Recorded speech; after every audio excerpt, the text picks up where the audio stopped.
Hello students. आज हम बात कर रहे हैं फिजिक्स का बहुत इम्पोर्टेंट टॉपिक 10th क्लास के लिए, प्रकाश का परावर्तन, रिफ्लेक्शन ऑफ लाइट। प्रकाश का परावर्तन का माने हुआ कि जब प्रकाश किसी माध्यम से आता है तो टकरा कर लौटना ही प्रकाश का क्या है, परावर्तन। इसके बारे में हम आपको पूरी डीपली जानकारी देंगे। सबसे पहले हम प्रकाश के बारे में समझें कि प्रकाश क्या है। प्रकाश को बाबू इंग्लिश में लाइट कहा जाता है। प्रकाश को इंग्लिश में लाइट कहा जाता है। प्रकाश वह कारक है बाबू जिसकी सहायता से हम वस्तुओं को देखते हैं। अगर वस्तु को देखना है तो हमको हर हाल में प्रकाश चाहिए। बिना प्रकाश के हम वस्तु को नहीं देख सकते हैं। वे वस्तु जिसमें से अपना प्रकाश नहीं निकले, जैसे सूरज को तो हम अंधेरे में भी देख सकते हैं, लेकिन जहाँ प्रकाश अगर नहीं है, जैसे जिस वस्तु से प्रकाश नहीं निकल रहा है, तो उस वस्तु को हम बिना प्रकाश के नहीं देख सकते हैं। प्रकाश वह कारक है जिसकी सहायता से हम वस्तुओं को देखते हैं। बाबू, प्रकाश की चाल सबसे अधिक निर्वात में होती है। ये बहुत इंपॉर्टेंट ऑब्जेक्टिव क्वेश्चन है कि प्रकाश की चाल सबसे अधिक कहाँ होती है। तो प्रकाश की चाल सबसे अधिक निर्वात में होती है। कितनी? 3 गुना 10 के पावर 8 मीटर प्रति सेकेंड। प्रकाश की चाल 3 गुना 10 के पावर 8 मीटर प्रति सेकेंड होती है। प्रकाश एक प्रकार की ऊर्जा है। प्रकाश एक प्रकार की क्या है? ऊर्जा। क्वेश्चन आता है कि प्रकाश का गमन पथ क्या है। तो प्रकाश बाबू हमेशा सीधी रेखा में गमन करता है। प्रकाश हमेशा सीधी रेखा में गमन करता है। प्रकाश की गति को जो मापे थे उनका नाम था ओलाउस रोमन। सबसे पहले उन्होंने ही प्रकाश की गति को मापा था। सूर्य के प्रकाश को पृथ्वी तक पहुंचने में 8 मिनट और 16 सेकंड का समय लगता है। क्वेश्चन है, प्रकाश की चाल सबसे अधिक किस माध्यम में होती है? गैस में, और सबसे कम ठोस में। प्रकाश की चाल ध्वनि की चाल की उल्टा होती है, क्योंकि ध्वनि की चाल बाबू ठोस में ज्यादा होता है और प्रकाश की चाल ठोस में कम होता है। प्रकाश स्रोत किसे कहते हैं? क्वेश्चन है, लाइट सोर्स। बाबू, जिस वस्तु से प्रकाश निकलता है उसे प्रकाश स्रोत कहते हैं। जैसे यहाँ पे अगर हम बात करें तो बल्ब है, बल्ब से प्रकाश निकल रहा है, तो जलता हुआ बल्ब हमारे लिए प्रकाश का स्रोत हो गया। सूर्य हो गया। तो बाबू, जिस वस्तु से प्रकाश निकलता है उसे प्रकाश स्रोत कहते हैं। जैसे सूर्य हो गया, बल्ब हो गया, लालटेन हो गया। प्रकाश स्रोत 2 प्रकार के होते हैं, एगो प्राकृतिक होता है, एगो मानव निर्मित। जैसे सूरज, तारा, चांद, ये सब भगवान का दिया हुआ है, गॉड का दिया हुआ है, तो प्राकृतिक ये स्रोत है। जो इंसान बनाया है, लालटेन, मोमबत्ती, ट्यूबलाइट, ये सारा जो इंसान का बनाया हुआ है वो है मानव निर्मित। क्वेश्चन है बाबू कि यहाँ पे सूर्य हम पृथ्वी वासियों के लिए प्रकाश का सबसे बड़ा स्रोत है। अगर पूछता है कि प्रकाश का सबसे बड़ा स्रोत हमारे लिए कौन है, तो सूर्य है बाबू। सूर्य हम पृथ्वी वासियों से लगभग 15 करोड़ किलोमीटर दूर है। प्रकाश के जितने भी स्रोत है उसमें अन्य प्रकार की ऊर्जा को बदला जाता है। जैसे लैंप, लैंटेन, ये सब में तेल में जो रासायनिक ऊर्जा रहता है उसको हम बदल देते हैं प्रकाश ऊर्जा में। उसको कहाँ बदल देते हैं? प्रकाश ऊर्जा में। बिजली का बल्ब हो गया, टॉर्च हो गया, उस सब का विद्युत ऊर्जा जो है प्रकाश ऊर्जा में बदल जाता है बाबू। क्वेश्चन है, प्रदीप्त वस्तुएं किसे कहते हैं? ऐसी वस्तुएं जो अपना प्रकाश उत्सर्जित करती है, मतलब जिसमें से प्रकाश निकलता है।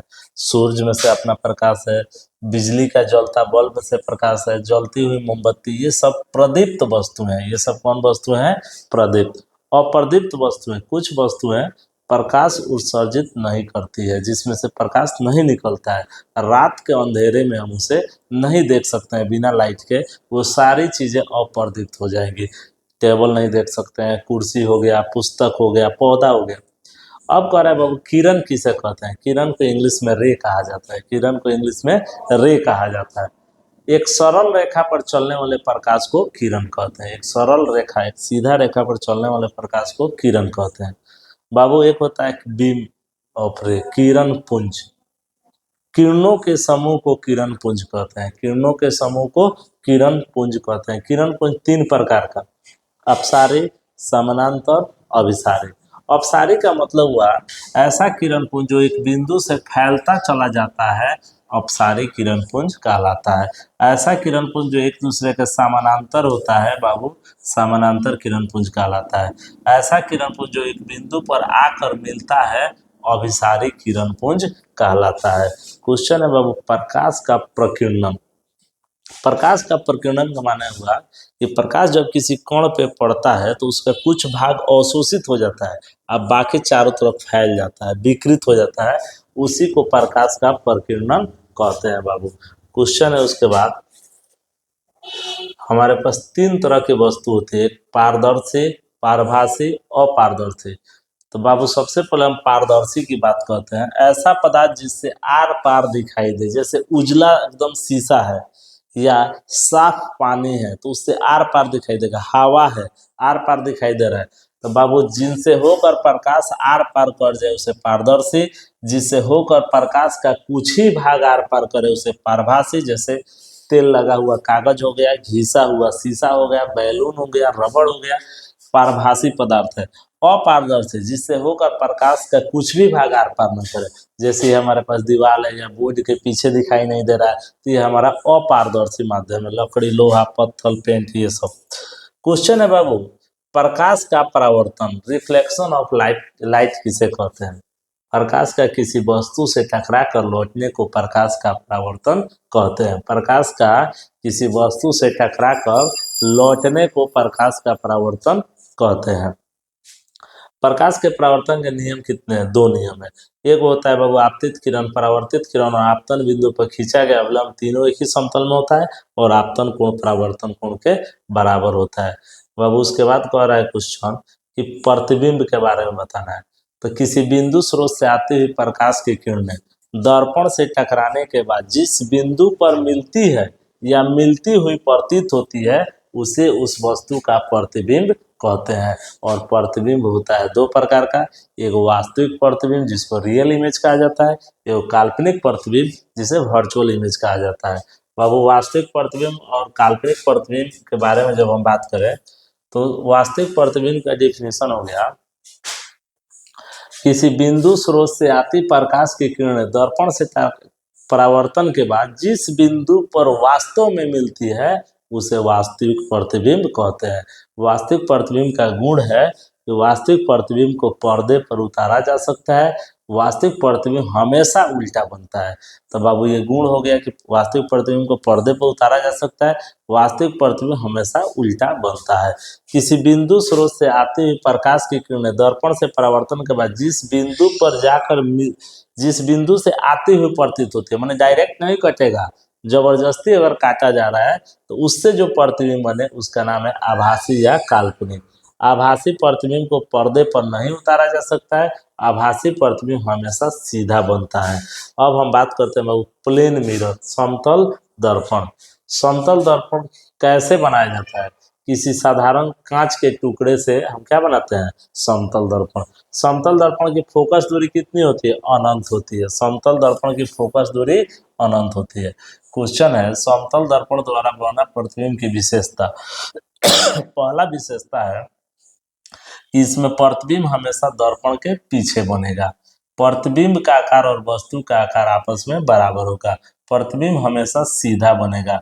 प्रतिबिंब पार्श्विक रूप से उल्टा बनेगा। पार्श्विक रूप से उल्टा मतलब यहाँ ई लिखते हैं तो उधर उल्टा से ई दिखाई देगा। प्रतिबिंब दर्पण से उतना ही पीछे बनेगा जितना वस्तु को रखा गया है। 10th क्लास के लिए सबसे इम्पोर्टेंट है गोलीय दर्पण।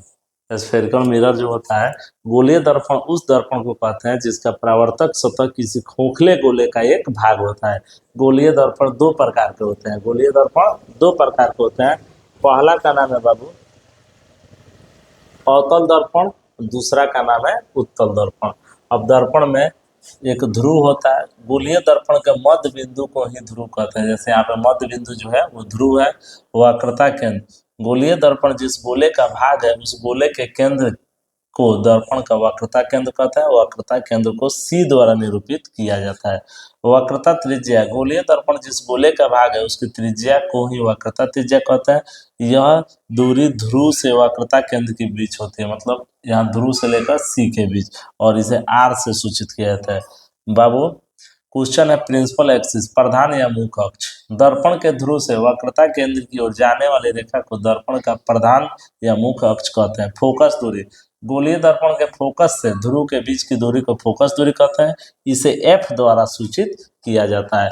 बड़ा इंपॉर्टेंट क्वेश्चन है कि गोलीय दर्पण की फोकस दूरी एफ और वक्रता त्रिज्या आर में क्या संबंध है। तो गोलीय दर्पण की फोकस दूरी उसकी वक्रता त्रिज्या की आधी होती है, एफ बराबर आर बाई टू। क्वेश्चन है बाबू, अवतल दर्पण किसे कहते हैं? है ऐसा दर्पण जिसका बाहरी सतह कलर किया हुआ हो, बाहरी सतह, ऐसे ये बाहरी सतह अगर कलर किया हुआ है तो इसे अवतल दर्पण कहेंगे। अगर अंदर का सतह कलर किया गया है तो इसे उत्तल दर्पण कहेंगे। अवतल दर्पण की विशेषता, यह किरणों को अभिसरित करता है, इसे अभिसारी दर्पण भी कहा जाता है। इससे फोकस दूरी हमेशा, अवतल दर्पण की फोकस दूरी हमेशा ऋणात्मक होती है। यह वस्तु का वास्तविक और काल्पनिक दोनों प्रतिबिंब बनाता है। अवतल दर्पण में वस्तु का प्रतिबिंब छोटा और वस्तु के आकार का और बड़ा भी बनता है। अवतल दर्पण का उपयोग कहाँ होता है? बड़ा इंपॉर्टेंट क्वेश्चन है 10th क्लास के लिए। अवतल दर्पण का उपयोग गाड़ियों के हेडलाइट में किया जाता है बाबू। उसके बाद अवतल दर्पण का उपयोग डॉक्टर द्वारा आंख, कान, नाक, मुंह की जांच करने में जो लाइट का यूज किया जाता है उसमें होता है। दाढ़ी बनाने मतलब हजामती दर्पण के रूप में, और सौर भट्टी और टॉर्च में किया जाता है। अब कह रहे हैं बाबू कि उत्तल दर्पण किसे कहते हैं? उत्तल दर्पण, गोलीय दर्पण की भीतरी सतह अगर रंगा हुआ है तो उसे उत्तल दर्पण कहते हैं। क्वेश्चन है बाबू, एक उत्तल दर्पण की उत्तल दर्पण की विशेषता, उत्तल दर्पण की विशेषता यह है कि इसकी फोकस दूरी धनात्मक होती है, हमेशा प्रतिबिंब छोटा बनाता है, काल्पनिक बनाता है और सीधा बनाता है। उत्तल दर्पण का उपयोग वाहनों के साइड मिरर, जैसे हम लोग गाड़ी चला रहे हैं तो पीछे देखने के लिए जो यूज होता है, तो यहाँ किसी भी छोटे स्थान में ज्यादा जगहों को देखने के लिए हम उत्तल दर्पण का उपयोग करते हैं, जैसे गाड़ियों के साइड मिरर में इसका उपयोग होता है। उत्तल दर्पण का उपयोग स्ट्रीट लाइट में भी होता है। उत्तल दर्पण में कैसा प्रतिबिंब बनता है? उत्तल दर्पण में हमेशा काल्पनिक और सीधा तथा छोटा प्रतिबिंब बनता है। अब क्वेश्चन कर रहा है बाबू, आवर्धन, प्रतिबिंब की ऊंचाई और वस्तु की ऊंचाई के अनुपात को आवर्धन कहते हैं। आवर्धन को एम से सूचित किया जाता है, इसका फॉर्मूला होता है एम बराबर माइनस वी बाई यू।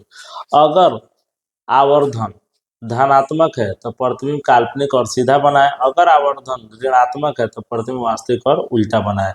उसके बाद आता है गोलीय दर्पण में दर्पण सूत्र। दर्पण सूत्र होता है बाबू 1/v प्लस 1/u बराबर 1/f। ये बहुत इंपॉर्टेंट क्वेश्चन है कि दर्पण सूत्र लिखे 1/v प्लस 1/u बराबर 1/f। एक गोलीय दर्पण की वक्रता त्रिज्या 24 है तो फोकस दूरी क्या होगी? f बराबर r/2। फॉर्मूला होता है बाबू, फॉर्मूला होता है बाबू f बराबर r/2। तो r का मान है 24, 24 में 2 से भाग कर देंगे तो हमारा आंसर आ गया 12 सेंटीमीटर। उसके बाद है बाबू ऐसा दर्पण जिसका परावर्तक, ये क्वेश्चन है। उसके बाद कि अगर गोलीय दर्पण वक्रता त्रिज्या 20 है तो फोकस दूरी कितना होगा? 10। हम वाहनों में उत्तल दर्पण को पश्च दृश्य माने पीछे देखने के दर्पण के रूप में क्यों उपयोग करते हैं? बाबू वाहनों में उत्तल दर्पण को वरीयता इसलिए देते हैं क्योंकि यह प्रतिबिंब सीधा बनाता है और इसका दृष्टि क्षेत्र बहुत बड़ा होता है, क्योंकि यह दर्पण वाहन की ओर वक्रित होता है। चालक अपने पीछे के बड़े क्षेत्र का अवलोकन कर पाता है, पीछे से आने वाले छोटे छोटे वाहनों को दर्पण में आसानी से देख लेता है। इसलिए वाहनों में हम उत्तल दर्पण को पीछे देखने के लिए उपयोग करते हैं। गोलीय, उसके बाद है क्वेश्चन बाबू,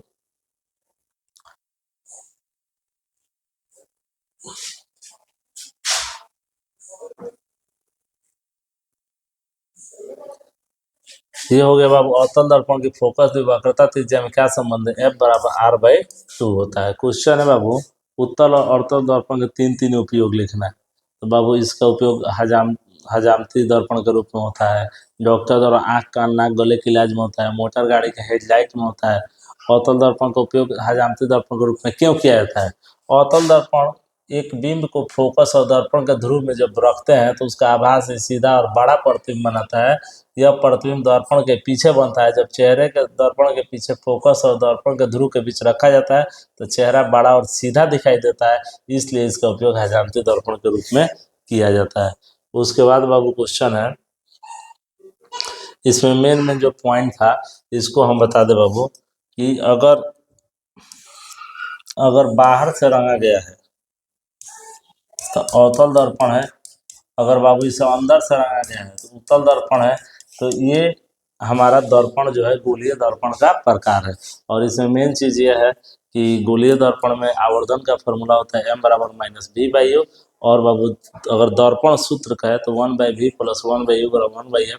क्वेश्चन अगर कहता है वक्रता त्रिज्या और फोकस दूरी में क्या संबंध है, तो वक्रता त्रिज्या जो है फोकस दूरी से दुगुनी होती है। फोकस दूरी वक्रता त्रिज्या की आधी होती है, f बराबर r/2। ये हमारा पहला चैप्टर समाप्त हुआ। इसमें हमने सिर्फ वही पार्ट छोड़ा है जिसमें प्रतिबिंब कैसे बनता है और थोड़ा सा चिन्ह प्रॉपर्टी, जिसको हम अगले वीडियो में बताएंगे। Thank you.